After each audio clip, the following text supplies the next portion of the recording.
Baik, Bismillahirrahmanirrahim. Assalamualaikum warahmatullahi wabarakatuh. Perkenalkan, saya Rifai Rolanam eh, dari jurusan Aktuaria angkatan 2018. Jadi, di video kali ini saya akan menjelaskan data apa yang kita olah pada tugas besar analisis deret waktu ini. Jadi, data yang kita olah adalah data impor. Kenapa data impor? Karena ekspor dan impor adalah suatu kegiatan ekonomi yang sangat dipertimbangkan dalam keberjalanan sebuah negara. Nilai ekspor dan impor juga sangat berpengaruh dalam penentuan kebijakan-kebijakan di masa mendatang dan kebijakan-kebijakan masa kini.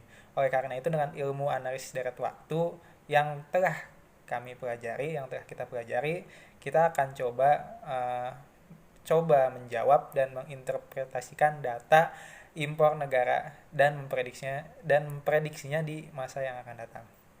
Jadi data ini diambil dari uh, data World Bank, World Bank yang merupakan ini ya Bank Dunia. Jadi data ini adalah data nilai impor barang dan jasa negara Indonesia setiap tahun dari tahun 1960 sampai tahun 2018. Dan jenis datanya konstan LCU ya. Jadi si nilai tukarnya kalau nggak salah dia nggak berubah. Tujuan dan metode uh, yang kita ambil adalah yang pertama menentukan model deret waktu untuk nilai impor barang dan jasa negara Indonesia. Yang kedua, memprediksi nilai impor barang dan jasa negara Indonesia 5 tahun ke depan. Dan yang ketiga adalah melihat sifat dan perilaku data nilai impor barang dan jasa negara Indonesia. Adapun metode yang kami pilih adalah pemodelan deret waktu model ARIMA dengan menggunakan RStudio. Yang pertama akan saya jelaskan tentang statistika deskriptif, yaitu uh, kita bisa memperoleh rata-rata dari data tersebut ada 6,92 dikali 10 pangkat 14, dan ini satuannya adalah rupiah ya. Jadi sekitar hampir sekian triliun ya, udah lebih dari 1000 triliun harusnya. Dan minimumnya ketika tahun 1960 adalah di 2,92 kali 10 pangkat 13 rupiah, dan maksimumnya di tahun 2018 sendiri yaitu 2,2 kali 10 pangkat 15. Kuartilnya kuartil median dan kuartil 1 median dan kuartil 3-nya bisa dilihat di layar. Terima kasih. Bismillahirrahmanirrahim. Kenalkan, saya Faisal Zadan Pradana, NIM 1081808. Di sini saya akan menjelaskan tentang pemodelan dari data deret waktu data impor Indonesia.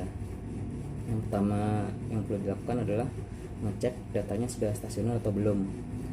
Nah, stasioner ini bisa dilihat dari plot datanya langsung atau ADF testnya. Saat dilihat di plot datanya, kita lihat ada tren. Nah, itu menunjukkan kalau datanya belum stasioner. Setelah didiferensi satu kali, trennya sudah hilang, tapi perubahan variansinya masih terlihat. Tapi kita tetap buat CF dan PHF-nya. Setelah lihat dari plot ACF PHF diferensi pertama, kita lihat pola ACF dan pola ACF dan pola PHF keduanya cut off setelah lag ke 0. Artinya model yang sesuai adalah model ARIMA 010. Nah, untuk cari model selanjutnya kita lakukan diferensi kedua. Setelah lihat plot data diferensi kedua, kita lihat datanya lebih stasioner, jadi datanya lebih konstan, namun variansinya masih terlihat berubah. Kemudian kita bentuk ACF dan PHF dari data diferensi kedua.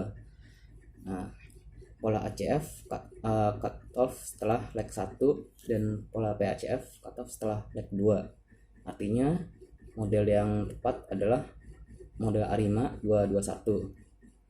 Setelah ditemukan beberapa model, kita melakukan estimasi parameter. Nah, estimasi parameter ini tujuan untuk menentukan koefisien-koefisien yang diperlukan ARIMA serta menentukan model mana yang paling baik, yaitu nilai AIC-nya paling kecil. Nah, setelah dilakukan estimasi parameter, kita menemukan kalau model yang paling baik atau AIC-nya paling kecil adalah model ARIMA 221. Nah, itu kita sudah bandingkan dengan model ARIMA 010 dan model auto yang kebetulan juga ARIMA 010. Halo, nama saya Marsius Kevin Chandra, NIM 108818007. Nah, saya akan melanjutkan pembahasan tentang pemodelan data deret waktu. Nah, jadi setelah mengidentifikasi model yang cocok untuk data tersebut, selanjutnya kita melakukan uji koefisien model dengan menggunakan fungsi test. Nah, berdasarkan hasil uji signifikansi, maka p-value untuk koefisien AR cukup besar, sehingga koefisiennya dapat dikatakan tidak signifikan. Berbeda dengan p-value pada koefisien MA yang kecil, sehingga koefisien MA tidak dapat diabaikan. Nah, setelah itu, kita melakukan cek residu model dengan menggunakan Young box test dan melihat plot residu, kenormalan residu, ACF dan PACF residu. Nah, berdasarkan plot ACF residual, sudah terlihat bahwa residual tidak saling berkolerasi. Sedangkan pada histogram residual, bentuk distribusi residual sudah normal. Nah, terus dari hasil uji Young box, residual dapat dikatakan saling bebas jika taraf signifikansi lebih kecil dari 0,01283, sehingga diperlukan uji homoskedastis. Nah, setelah kita melakukan uji homoskedastis, ternyata p-value yang dihasilkan cukup besar. Nah, p-value tersebut menunjukkan bahwa data tidak mempunyai efek heteroskedastis, sehingga model ARIMA biasa sudah cukup untuk memodelkan data. Nah, setelah itu kita melakukan fitting model untuk melihat apakah model yang diberikan cukup baik dengan data asli. Nah, ternyata meskipun grafik dari model tersebut terlihat sedikit bergeser dari plot data, bentuk grafik model sudah terlihat cukup mirip dengan bentuk plot data. Nah, terakhir, untuk sebagai perbandingan, kita melakukan forecast dan membandingkan hasil forecast dengan data 5 tahun terakhir.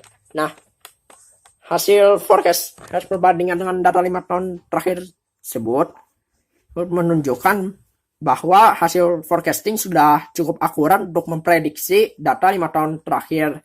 Nah, setelah itu kita melakukan forecasting untuk memprediksi nilai impor barang selama 5 waktu ke depan.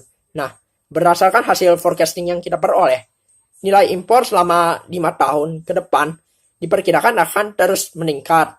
Nah, jadi berdasarkan hasil dari pengolahan data yang telah kami lakukan, nah, kesimpulan yang dapat kami buat adalah satu, model deret waktu yang sesuai untuk nilai impor barang dan jasa negara Indonesia adalah model ARIMA 2,2,1. Nah, kedua, nilai impor barang dan jasa negara Indonesia 5 tahun ke depan diperkirakan sekitar 2,46 kali 10 negatif 15 atau di antara 1,967 kali 10 negatif 15 sampai 2,965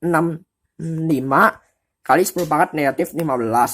Dan ketiga, data nilai impor barang dan jasa negara Indonesia merupakan deret waktu biasa tanpa efek seasonal dan heteroskedastis. Nah, sekian presentasi dari kelompok kami. Terima kasih.